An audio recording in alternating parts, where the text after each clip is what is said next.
Wow, you can really hear the brakes on the train. I have kids that very much love electronics, which I don't think that's always a bad thing, but I also think, as with anything in life, you need to have a happy medium. I put a couple of rules into place, and I did it very quickly without much notice. What needs to be done in the house today that will help out the family, that they can do to earn their allowance. Now, don't get me wrong. Anytime that I try to enter or like put something like this into our household, it's not an easy change. It's actually a pretty difficult change.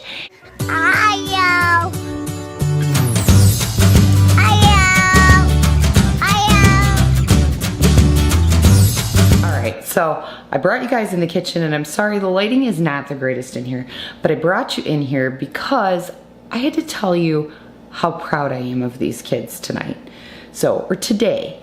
So I started doing something very different with the kids. A while back I filmed a video saying I don't give my kids chores anymore.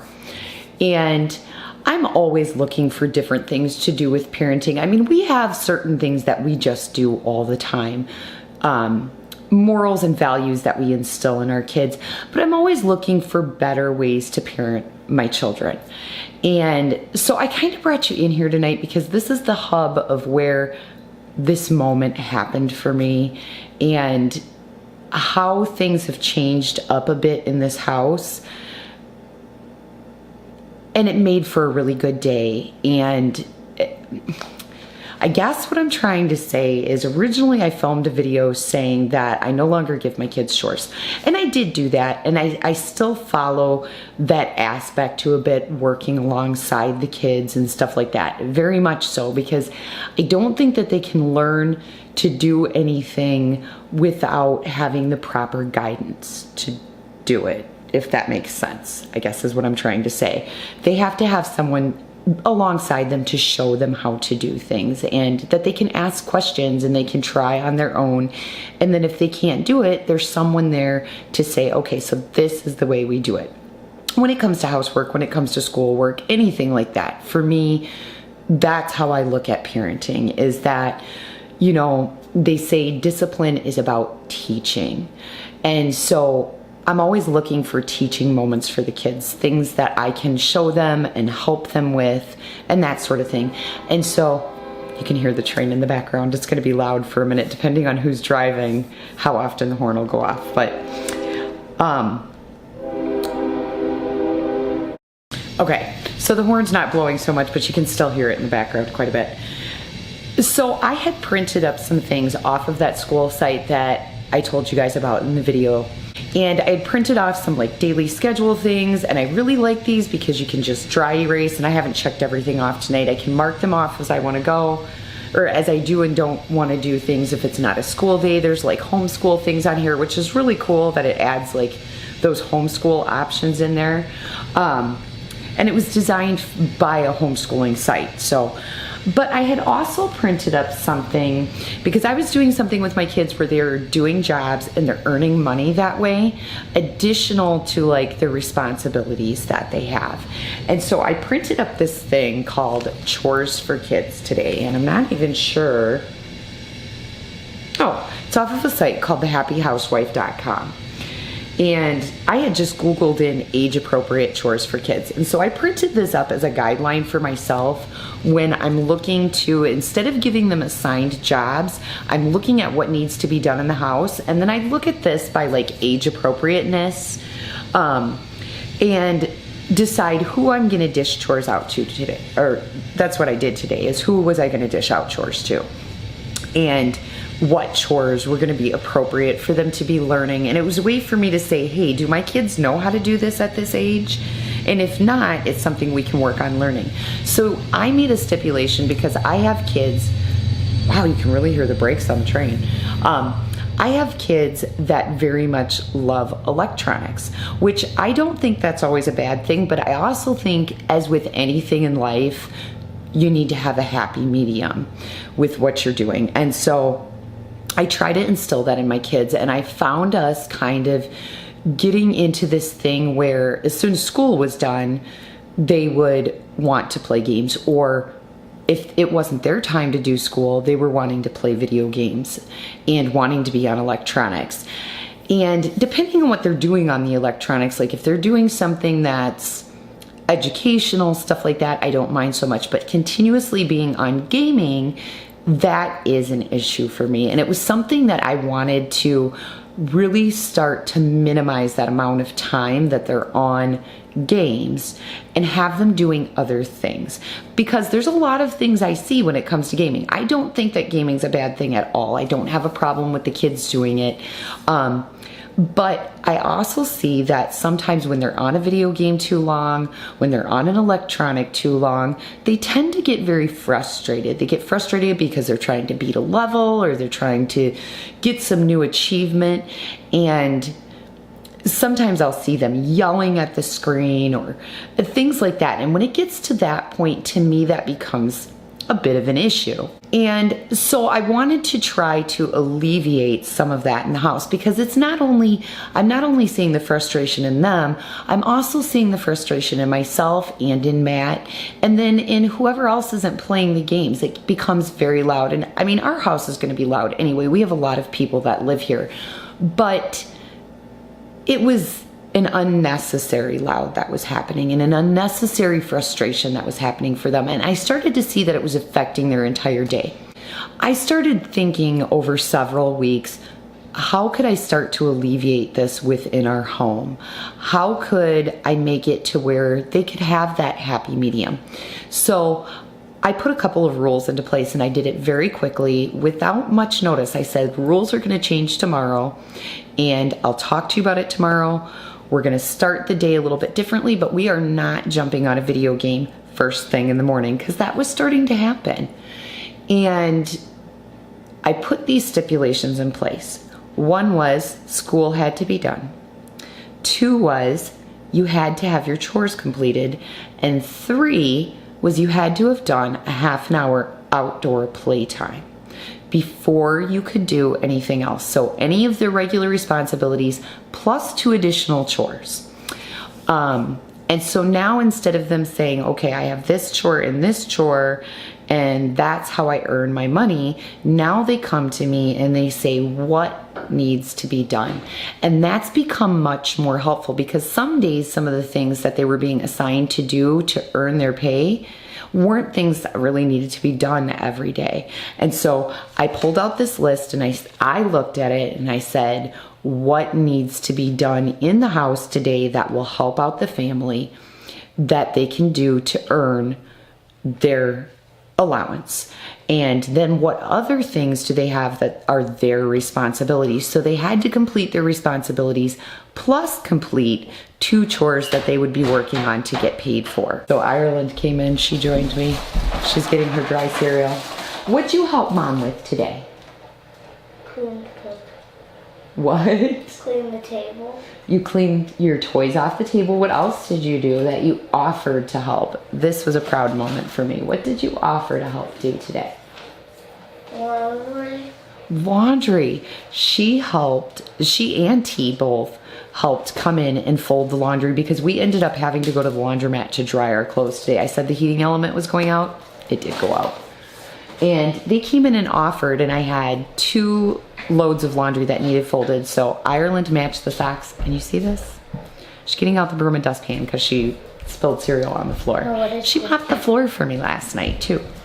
It's just 2 pieces I can pick. And you guys already saw she chopped onions today. So she asked what she could help do, and that was something she's not gotten to do before. So I looked for a task that she's not gotten to do that she could learn when she was asking if there was something she could help out with. So you were a big helper today, weren't you? How's that cereal? Good. You could take it out to the table for now if you want. She needed a snack, you guys. She was hungry.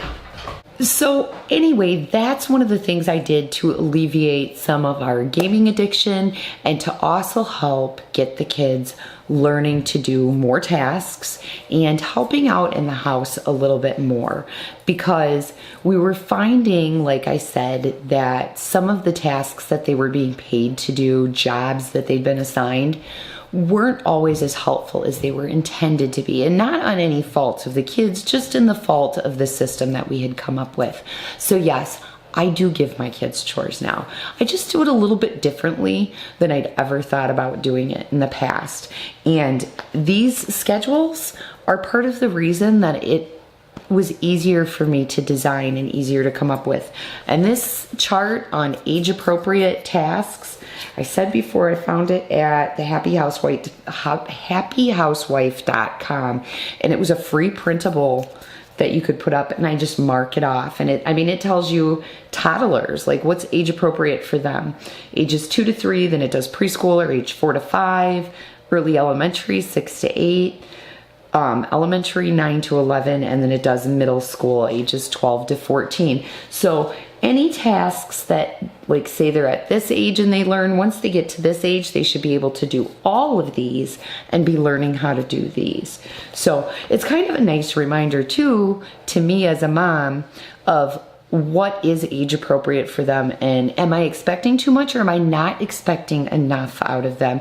And there were a couple of things I'd say I disagree with on like the simple cutting, maybe with a butter knife and a banana for a 6-year-old, but I'd say more of like Ireland's age. She's 8, gonna be 9 in September, so this was the first time I really let her have a paring knife and stuff, just because I think that type of stuff can tend to be dangerous, but that's my own personal opinion as a mom. Of what I do. So I use my own discretion with this too, what I actually think is age appropriate, because some of them I just didn't agree with, and I don't think it is age appropriate to give a 6-year-old a paring knife. A butter knife, yes. So that's a little something that we're changing up in our house and that we're doing a little bit differently.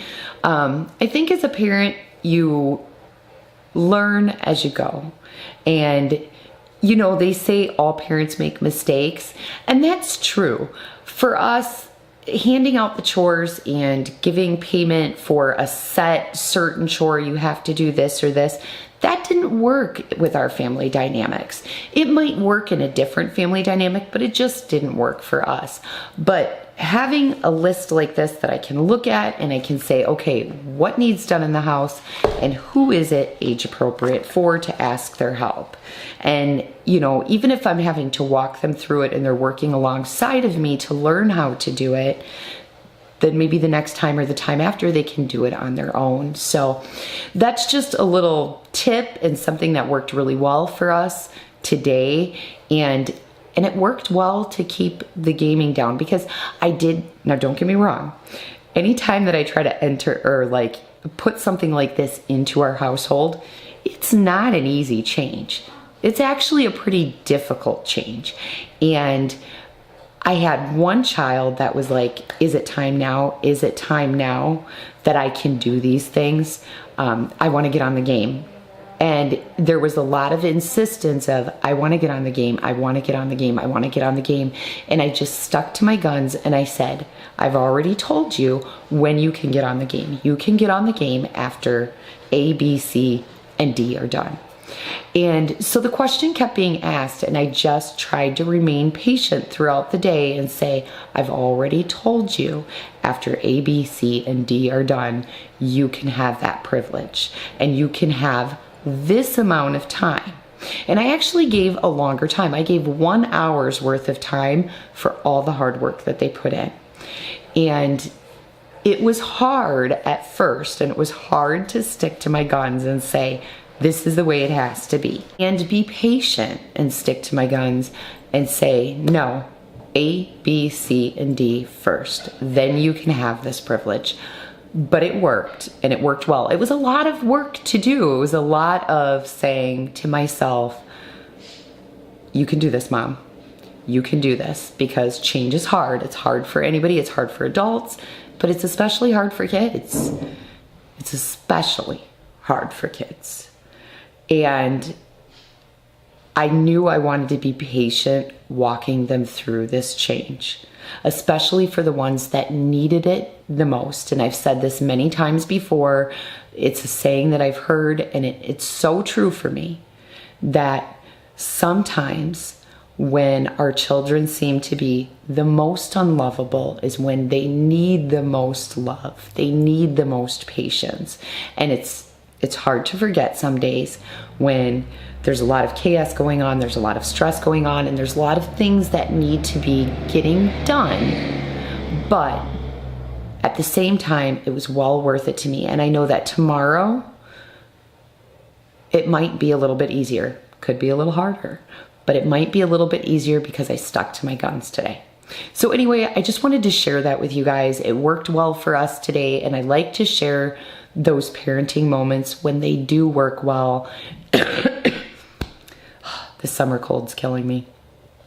I like to share those parenting moments though when they do work well, because I know that when I can see other things that are working for other people, it helps me too. So I hope that sometimes it can help somebody else. Anyway, guys, we'll see you tomorrow. Don't forget to like and subscribe, and we'll see you in a vlog tomorrow.